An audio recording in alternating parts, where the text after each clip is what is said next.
He was a veteran who'd lost everything but his dignity. She, the embodiment of privilege, humiliated him in plain sight, unaware a powerful police official was watching. Their clash sparked events that would forever change their lives and challenge a city's deepest prejudices. What happens next will shock you. Let's start at the beginning. Marcus Williams sat silently at the entrance of Lincoln Park, his broad shoulders slightly hunched against the crisp morning air. His dark, weathered skin bore the marks of hardship, but his posture exuded a quiet resilience. His small setup was simple but tidy: a folded blanket, a frayed backpack, and a modest cardboard sign propped against his knees. It read, "Veteran, hungry, God bless," each word written in careful, neat handwriting. Marcus watched passers-by with a steady gaze, neither pleading nor resentful, accepting the mix of indifferent glances and cold stares, with a stoicism that hinted at a life shaped by discipline and endurance. Karen Whitaker's entrance into the scene was as commanding as it was disruptive. Her chihuahua, Coco, trotted beside her, its rhinestone-studded collar catching the sunlight. Karen's every movement radiated a sharp air of entitlement. Her high ponytail bounced as she strode purposefully down the park's gravel path, her designer sneakers leaving crisp imprints behind. The oversized sunglasses she wore mirrored her disdain as they locked onto Marcus. She stopped abruptly, her lips curling into a sneer. "People like you shouldn't loiter around here," she said, her voice cutting through the serene park ambiance. Marcus, unruffled by her hostility, looked up at her calmly. "Ma'am, I'm not here to bother anyone, just trying to survive," he replied, his voice low and steady. Karen's reaction was swift and venomous. She dug into her designer handbag, pulled out a crumpled $5 bill, and threw it into Marcus's jar with a derisive huff. A split second later, she snatched the bill back, her manicured nails scraping the rim of the jar. "Why don't you get a job instead of begging?" she sneered, her voice dripping with contempt. Onlookers froze, the interaction breaking the usual rhythm of the park. One man, sitting on a nearby bench, discreetly raised his phone and began recording. The weight of Karen's actions hung in the air, her cruelty stark against Marcus's composed dignity. As Coco barked sharply, the scene teetered on the edge of an unexpected shift. Unbeknownst to Karen, Thomas Reed, a man with sharp eyes and a calm, commanding presence, had been sitting on a nearby bench, observing the interaction. Reed was no ordinary park-goer. A high-ranking police general, renowned for his advocacy against systemic bias in law enforcement, he was a figure both respected and feared in his field. Today, dressed casually in a denim jacket and sneakers, Reed was taking a rare day off, his mind temporarily free from the pressures of his office. That was, until he witnessed Karen's treatment of Marcus. As Karen's tirade escalated, Reed's attention narrowed, his practiced instincts immediately sensing the underlying dynamics of power and prejudice at play. When Karen snatched back the $5 bill and continued her berating, Reed's jaw tightened. Rising from the bench with deliberate calm, he approached the scene. His voice was steady but authoritative. "Is there a problem here, ma'am?" Karen, startled by his sudden presence, turned sharply. Taking him for an average civilian, she dismissed him with a wave of her manicured hand. "Yes, this man is scaring people. I'm teaching him a lesson," she snapped, her tone dripping with entitlement. Reed's posture stiffened, and his voice dropped an octave. "Teaching him a lesson by stealing from him?" The words hung in the air, sharp and precise. Karen's composure faltered, her cheeks flushing under his unyielding gaze. "I didn't steal," she stammered, struggling to maintain her haughty demeanor. "I was just trying to make a point." Reed stepped closer, his eyes boring into hers. "And what point would that be?"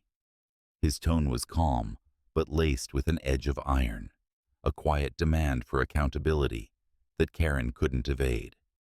Her confidence began to crumble as she failed to articulate a response. Before the tension could grow unbearable, Marcus spoke, his voice measured and soft. "Sir, it's all right. This isn't the first time something like this has happened." His resignation struck a chord deeper than Reed expected, and for a moment, the general's face betrayed a flicker of sadness. "It shouldn't have to be," Reed replied, his words firm but heavy with the weight of hard truths. The confrontation had shifted, exposing far more than Karen's intent. As the heated exchange unfolded, the park grew quieter as passers-by stopped to watch. Some glanced curiously, while others pulled out their phones to record. One onlooker, an energetic college student, quickly uploaded the unfolding drama to social media. Within moments, the clip began to gain traction, spreading across platforms with captions like, "Entitled Karen versus Veteran, Justice Served."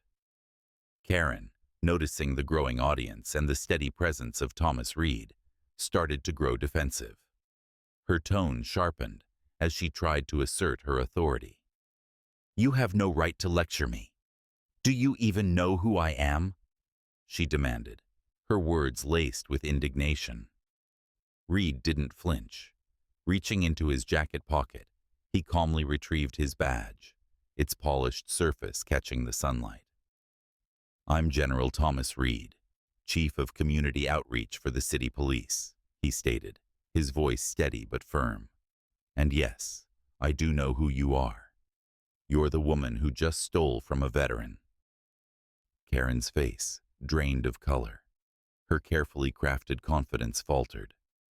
"I didn't mean to. He doesn't deserve." Her voice faltered, her words trailing off into silence, as she realized there was no justification for her actions. The crowd murmured in disapproval, their gazes turning cold as they watched Karen struggle to salvage her dignity. Reed turned his attention to the growing crowd, his tone shifting to one of authority and clarity. "This man served our country. We owe him respect, not ridicule." His words cut through the tension, silencing the whispers and bringing a sense of order to the scene. Karen, desperate to escape the humiliation, tried to walk away, but several witnesses moved to block her path. One man, crossing his arms, stated firmly, "You need to stay and face what you've done." Flustered and cornered, Karen stammered incoherently. Reed, ignoring her attempts to flee, stepped closer to Marcus. "Let's get you some help, sir," he said gently, his voice a stark contrast to his earlier firmness. "You shouldn't have to endure this." Marcus nodded quietly, his eyes reflecting both gratitude and exhaustion.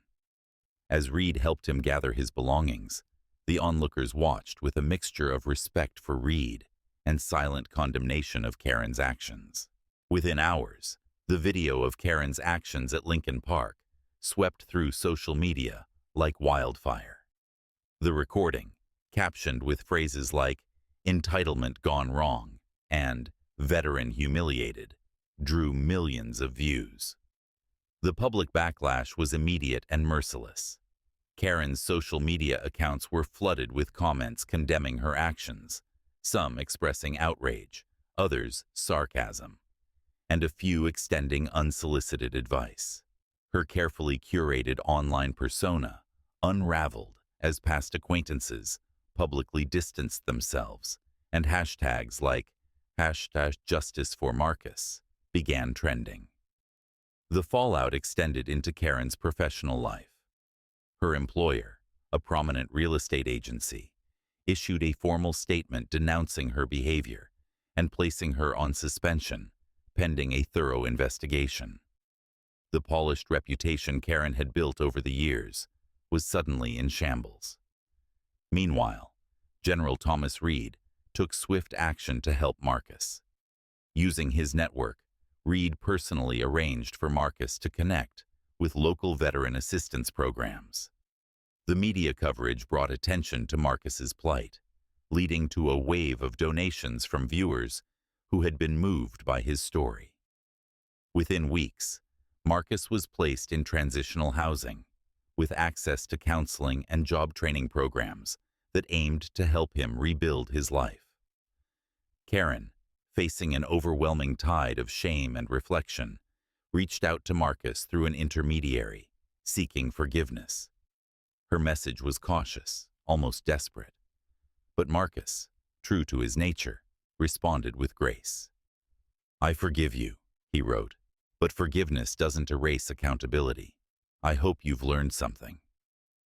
Reed observed Karen's next steps with quiet interest. Initially driven by a desire to repair her tarnished image, Karen began volunteering at the very shelter that had taken Marcus in. What started as damage control gradually transformed into genuine effort. Working closely with those she had once dismissed, Karen was confronted with the humanity and resilience of individuals she had previously overlooked. The experience reshaped her perspective, forcing her to confront her biases. In the end, Marcus found stability and dignity. Reed continued his tireless fight for justice and equality, and Karen's life shifted onto a path of self-reflection and change. The encounter sparked wider conversations about systemic bias, social responsibility, and the importance of treating everyone with respect and compassion.